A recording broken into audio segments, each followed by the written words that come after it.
So round one has come to a close in the Rugby World Cup, the final matchup, Wales versus Fiji, and it was the closest game that we have seen out of all the round one fixtures. As you can see to my side, 32 points to 26 in favour of Wales. They walk away with 5 points from this contest. The Fijians, a valiant effort to come back late in the game. They will walk away with 2 points, one for scoring 4 tries and the other for being within 7. But this game, there was a lot that happened throughout the 80 minutes, but we will try our best to summarise it in a short period of time. Jumping straight into it, we saw a physical start to this match. We knew that the Fijians were going to be coming out with some massive hits on Wales, trying to put them under pressure early on in the fixture. Wales got themselves a couple nice penalties and then also managed to get themselves the early try of Josh Adams, which gave them a nice lead, but it didn't take long for Fiji to get back into the match. A try from the skipper, Waisia Naiatalevu. It was a brilliant run, and the Fijians, anytime they were down on the scoreboard, they just seemed to want to fight back, and they managed to do just that.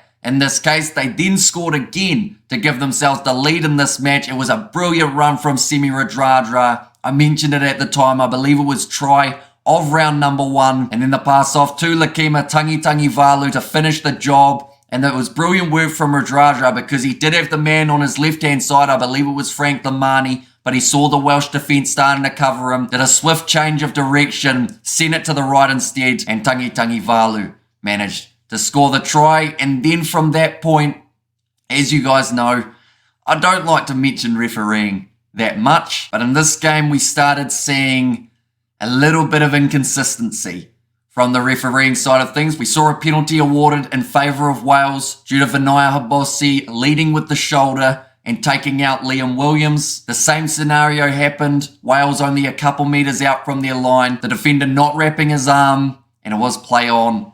Fijians unable to score in that case. We did also see a couple yellow cards throughout this match. Tangitangivalu late got one for the Fijians, and then for the Welsh, it was Corey Domachowski who was penalised and yellow carded. But overall, I think Wales will be pretty disappointed with the way that their discipline was just out from their own try line. Their attack was pretty strong. They managed to get tries of Lewis Rees-Zammit, Josh Adams, like I mentioned, and then we also saw Elliot D as well as George North being able to score the tries, but just out from their own goal line, penalty after penalty. In this case, they were lucky because they weren't given a yellow card for repeatedly infringing, but in another contest, maybe after 2 or 3, they could have found themselves being a man down. But Dan Biggar, he was a fired up individual for this game. He was yelling his head off at George North. I don't know what's going on between those two, but anytime there was an opportunity, Biggar looked straight at George North and was screaming into his face. North handled it pretty well, to be fair. He scored himself a try. Actually didn't have too bad of a game,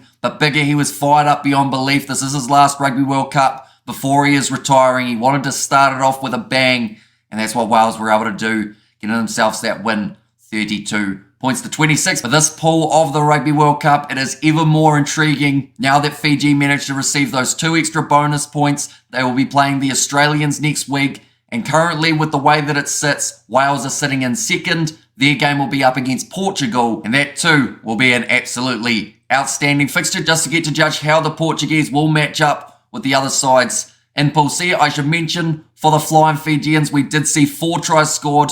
Waisia Naiatalevu was 1. We also saw Joshua Tuisova late in the game get himself the try.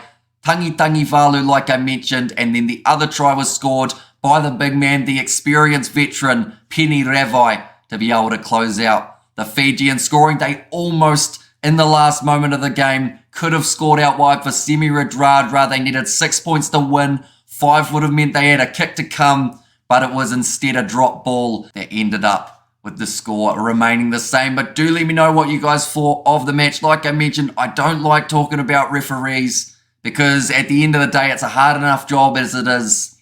But this game, it just didn't quite flow the way that they would have liked. We've had a few decisions throughout round 1 that I think will bring a lot of question marks to how they are going to be officiated moving forward. But I just hope that we get some form of consistency. But thank you all very much for tuning in. We will be live doing Fiji's game on the channel next week as well. So be sure to hit that subscribe button if you haven't already. And I will see you all for the next one.